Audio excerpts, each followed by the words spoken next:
사도행전 9장 19절부터 31절까지 말씀을 받겠습니다. 사도행전 9장 19절부터 31절까지입니다. 음식을 먹음에 강건하여지니라. 사울이 다메섹에 있는 제자들과 함께 며칠 있을새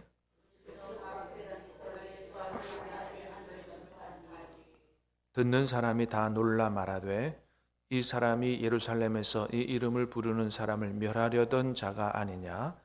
여기 온 것도 그들을 결박하여 대제사장들에게 끌어가고자 함이 아니냐 하더라.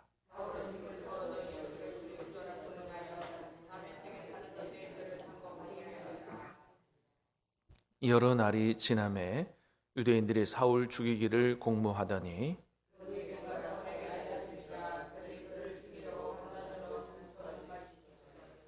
그의 제자들이 밤에 사울을 광주리에 담아 성벽에서 달아내리니라.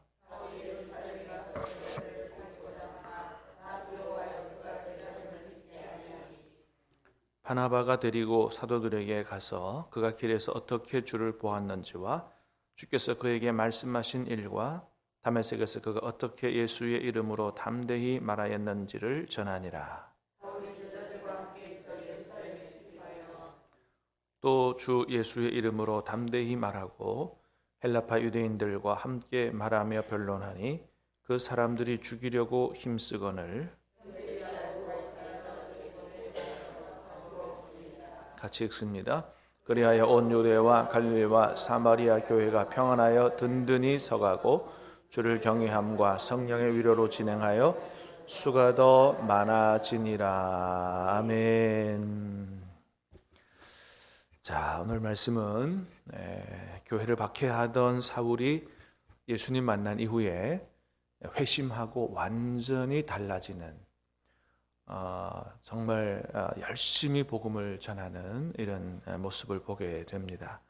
자, 19절, 20절 두 절 말씀 다시 한번 보겠습니다. 시작. 음식을 먹음에 강건하여지니라. 사울이 다메섹에 있는 제자들과 함께 며칠 있을새 예수가 하나님의 아들이심을 전파하니. 다메섹 도상에서 예수님 만나고 나서 눈이 멀어버렸죠. 눈이 멀어버렸고 며칠을 먹지 못했다 그랬어요. 그러니까 어떻게 됐겠어요? 기력이 다 빠졌겠죠. 몸이 굉장히 이제 안 좋게 되고 있다가 아나니아 통해서 앞도 보게 되고 음식도 먹고 그래서 이제 강건해졌다. 기력을 회복한 거죠. 기력을 회복하고 나서 제일 먼저 한 게 뭐냐 하면 20절에 보니까 즉시로 그랬어요. 그죠? 즉시로 각 회당에서 예수가 하나님의 아들이심을 전파했다. 그러니까 이제 바울이 예수님을 몰랐을 때는 구약 성경에 보면 나무에 달아 죽은 자는 하나님의 저주를 받은 자라고 돼 있는데 도대체 십자가에 달려 죽은 예수가 하나님의 아들이라는 이런 소리를 하고 다니는 사람들 그냥 둘 수 없다. 그래서 박해하고 잡아다 감옥에 가두고 그렇게 했는데 아니 그 십자가에 죽은 예수가 하나님의 저주를 받기는커녕 부활해서 정말 살아있으니 자기가 그 예수를 만나고 이 예수님이 진짜 하나님의 아들이요 그리스도라는 사실을 깨닫고 나서 가만히 있을 수가 없는 거예요. 기력을 회복하자마자 여러 회당들을 찾아다니면서 진짜 십자가에 죽은 예수가 부활했고 하나님의 아들이라고 그렇게 전파했다는 것이죠. 그렇습니다. 그래서 예수님을 만나기 전과 후가 사도 바울이 완전히 삶이 달라졌어요. 자, 이런 걸 가지고 뭐라 그래요? 회심했다라고 하는 겁니다. 그러니까 여러분 정말 예수님을 만났고 인격적으로 만났고 예수님으로 구세주로 영접한 사람은 달라지지 않을 수가 없는 겁니다. 여러분 무슨 예수 믿고 병 걸린 사람이 갑자기 병이 다 낫고 가난한 사람이 부자가 되고 이러진 않을지라도 삶이 달라지게 될 줄로 믿습니다. 예수 믿고 나면 삶이 달라져요. 그래서 바울이 이제는 완전히 다른 사람이 돼서 예수님을 증거하지 않을 수 없는, 예수님이 하나님의 아들이심을 즉시로 전하는 이런 삶을 시작했다는 것을 보게 되는데 그렇습니다. 이게 이제 진짜 예수 믿는 사람인 거죠. 그래서 여러분, 전도는 억지로 하라 해서 하는 게 아니에요. 내가 만난 예수님을 이 자연스럽게 전할 수밖에 없는 이 전도는 흘러나오는 거예요. 입을 닫고 있을 수가 없는 거죠. 물론 노방 전도는 잘 못할 수도 있어요. 왜냐하면 성격이 내향적이고 이렇게 다른 사람, 낯선 사람한테 가서 이게 막 담대하게 얘기하기가 쉽지 않은 사람들이 있을 수가 있어요. 그러나 적어도 내가 갖고 왔고 내가 아는 사람들에게까지 예수님을 전혀 얘기 안 할 수는 없는 것입니다. 얘기할 수밖에 없는 거예요. 그렇게 얘기할 수밖에 없는 게 예수 믿고 난 이후에 완전히 달라지는 거죠. 그러므로 사랑하는 여러분, 저와 여러분들이 일평생에 살아가면서 우리가 만난 예수님, 우리가 영접한 예수님을 우리 가까이 있는 사람들에게 전하면서 예수님 자랑하며 증거하며 살 수 있기를 주님의 이름으로 축복합니다. 이게 예수 믿은 사람의 모습이다라는 거죠. 자, 그렇게 이제 바울이 예수님을 하나님의 아들이라고 전하고 다니자 이 바울을 죽이려는 사람들이 나타났다 그랬어요. 그죠? 23절 시작.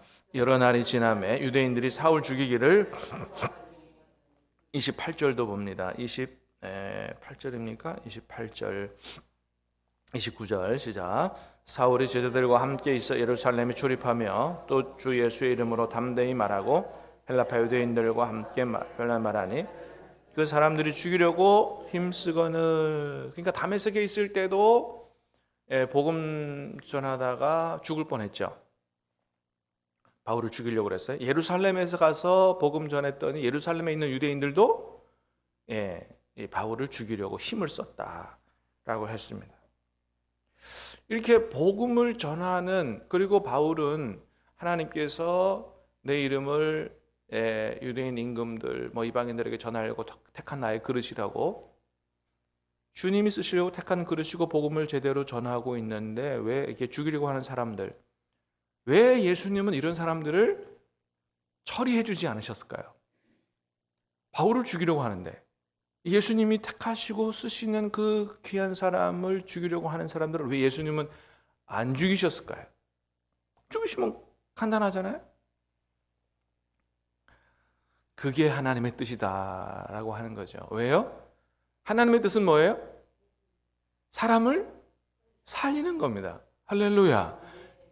하나님의 뜻은 사람을 살리는 거지. 예수님을 십자가에 내어주신 것도 뭐라고요? 착한 사람들 살리려고 하는 게 아니라 말이죠. 의로운 사람들 살리려고 하는 게 아니라 말이죠. 뭐예요? 죄인들을 살리려고 그렇게 하신 거거든요.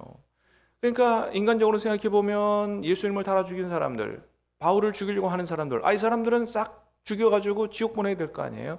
하나님의 뜻이 그게 아니다. 그런 사람들까지도 다 살리는 것이 하나님의 뜻이다라고 하는 거죠. 에스겔서 33장에 분명히 나와 있는 것처럼 나는 악인이 죽는 것을 기뻐하지 아니하고 돌이켜 사는 것을 기뻐하노라. 이게 하나님의 뜻이다. 그러므로 우리가 어떤 이유로든지 간에 사람을 죽이려고 하는 마음을 품거나 그렇게 실행에 옮기는 건 절대 하나님의 뜻이 아니라는 것입니다. 하나님의 뜻은 우리에게 위해를 가하는 사람일지라도 그 사람이 돌이켜 예수님 안에서 사는 것을 하나님께서 원하신다라는 사실을 분명히 깨닫고 마음에 새기며 무엇을 하든지 간에 우리 주변에 있는 모든 사람들 살리고 세우는 삶을 살아갈 수 있기를 주님의 이름으로 축복합니다. 그것이 하나님의 뜻이다라고 하는 것입니다. 자, 그렇게 복음 전하는 바울을 죽이려고 하는 사람들이 나타나서 막 이 위협을 가하니까 놀라운 건 뭐냐면 하나님이 바울에게 돕는 자들을 붙여주시더라라고 하는 겁니다. 자, 25절입니다. 시작. 그의 제자들이 밤에 사울을 광주리에 담아 성벽에서 달아 내리니라. 30절입니다. 시작.